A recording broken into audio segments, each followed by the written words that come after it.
Sunday felt like the offense showed up speaking a language the moment wasn't speaking back. Not loud, not sharp, just stuck. And then after that Patriots game, one small detail kicked off a domino effect that's going to shape what the Chargers are in 2026.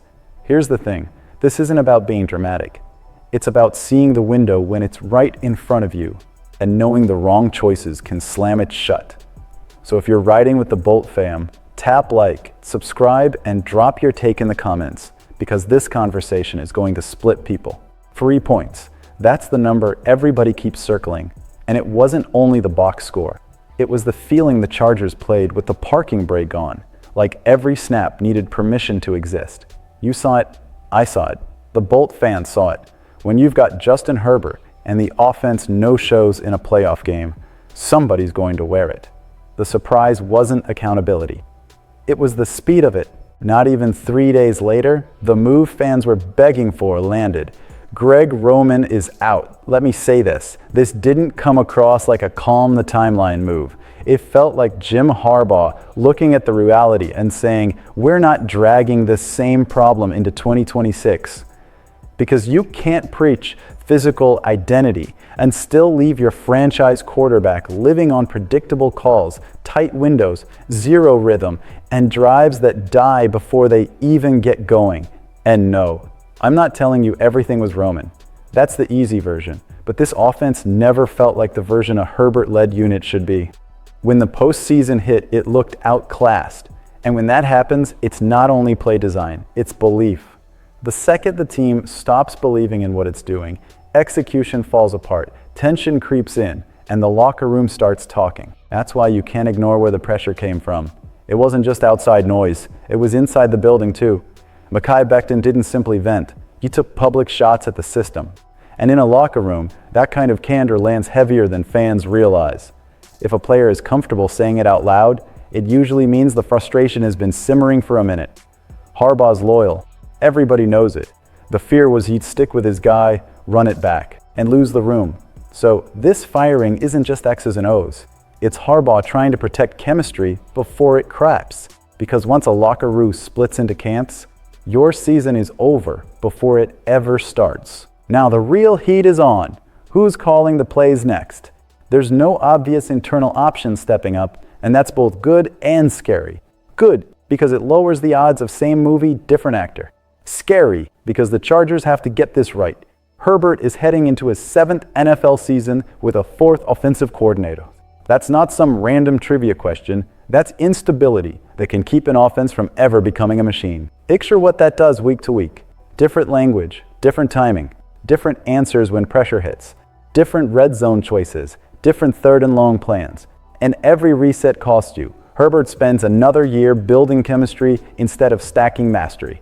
If the Chargers want a real playoff run, Super Bowl level, not just we made it, they need continuity and a modern structure that lets their quarterback play fast. And then right as that reality settled in, another idea started floating around the league. No announcement, no public confirmation of a Chargers interview.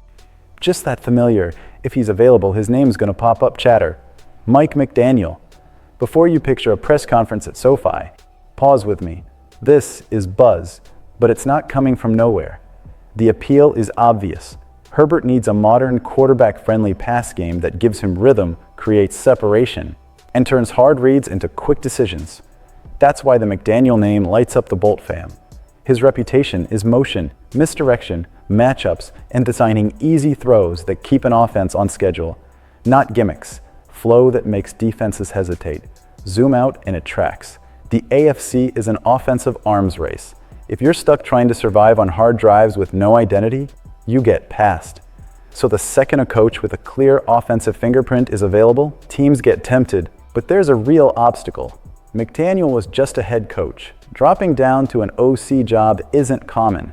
The only way this goes anywhere is if he wants a reset year as a pure play caller, or if the Chargers can offer a staff structure and influence package that's too good to ignore. Not just come call plays, but come help build the whole thing around Herbert. And there's one thing that would flip this from background chatter to a live storyline. If there's even a real mention, the Chargers requested an interview or there's mutual interest, This stops being buzz and becomes a week-dominating conversation. Now, while everyone wants to sprint toward the future, there's unfinished business that refuses to shut up. Which brings us back to Becton again. Earlier in the season, he hinted he wasn't thrilled about being rotated in and out. It didn't go national. It felt like background noise. This time, it hit different. After the season ended with that Patriots loss, Becton was blunt in exit meetings. He said he was never comfortable in Greg Roman's system. It's a lot of different things I'm not used to. On the surface, that sounds like adjustment talk. Underneath it, it's a player saying he never found solid ground in the offense. And when he was asked whether he'd talk to the Chargers about improving that situation heading into 2026, he said no. That's the part that should make you pause. Fans love honesty. Me too. But public honesty paired with internal silence usually means something broke in the process. And we've also got to be fair. Becton didn't deliver either. Illness, injuries, inconsistency. He finished with a 35.3 PFF grade and ranked near the bottom of the league at guard. That's on-field reality. Some of it is scheme. Some of it is the player. Both can be true. The Chargers knew they were gambling from the jump. That 2-year, $20 million deal was built with an out. They protected themselves because the fool's gold risk was always there. Former top 11 pick, labeled a bust, then he looks revived in Philadelphia after shifting inside. Now it's hard not to look at that year as the anomaly. And in a season where the offense never looked comfortable, that gamble didn't pay off. So don't be shocked if the Chargers use that out, rip up the interior line, and turn the page.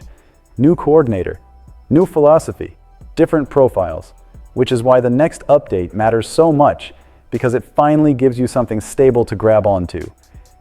Slater spoke, and when he speaks, the offensive line exhales. At exit meetings, he made it clear he doesn't plan to be a question mark for training camp. He said his recovery from a ruptured left patellar tendon is ahead of schedule. That's direction. That's direction. Because once Slater went down in August, the protection plan collapsed. The Chargers kicked Joe Alt over to left tackle. It held for a moment. Then Alt got hit with an ankle injury, came back, and then suffered a season-ending one not long after. After that, it was survival. Trey Pipkins, Bobby Hart, trying anybody. Then the trade for Trevor Penning, who ended up benched and moved to guard. Nothing settled, no foundation. And when your foundation is shaky, your passing game turns into survival football. Slater also talked about how brutal it was mentally. Football is his daily routine, and the injury took that away. But the tone wasn't bitterness, it was hunger. And he's only 26, coming off a 4-year extension worth $114 million. He's a pillar, not a placeholder. Now this doesn't solve everything. Alt's timeline is still a question. The center spot still needs a real upgrade over Bradley Bozeman. Depth is still a concern. Slater, Alt, and Zion Johnson might be the only true long-term pieces you feel good about right now. But it changes the entire starting point for 2026. To know Slater should be ready from day one. That affects the draft. That affects free agency. It even affects the coordinator search, because a healthier, steadier line gives you more answers in the pass game. So when you step back, it all connects. A coordinator is gone after the offense flatlined in the biggest moment. A big-name idea is being floated that would be a real swing toward a modern identity. A player's blunt comments exposed how off the fit really was. And then your cornerstone tackle says he's coming back on time. Now, I want to hear from you. Which one of these stories changes the future the most? The OC firing, the McDaniel buzz, the Becton fallout, or Slater's timeline? Drop it in the comments, hit like, subscribe, and let's talk it out the way the Bolt fam always does. Be honest. What's your top priority this offseason? A new play caller, rebuilding the interior line, or both at the same time?